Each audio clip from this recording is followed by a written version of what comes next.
আচ্ছা, অনেকেই জানতে চাইছো তোমরা যে অষ্টমী তিথি কখন আছে, কখন ছাড়ছে গোপাল পুজো উপলক্ষে। তো তাদের জন্য বলছি যে আমি স্মাক্ত মতে যে তিথিটা পড়েছে সেটা বলে দিচ্ছি, কারণ স্মাক্ত মতটাই অনেকে গৃহেতে পালন করে থাকে গৃহীরা।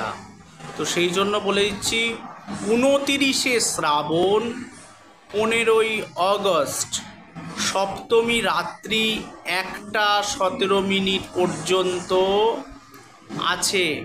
1টা 18 থেকে অষ্টমী তিথি শুরু হচ্ছে।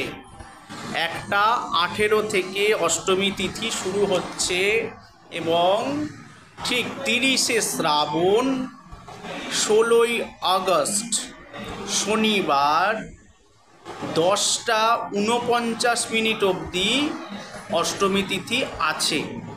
10টা 49 অবধি অষ্টমী তিথি আছে।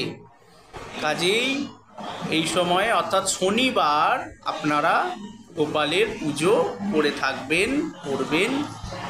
জয় মা, জয় মা, জয় মা। সবাই ভালো থাকবেন।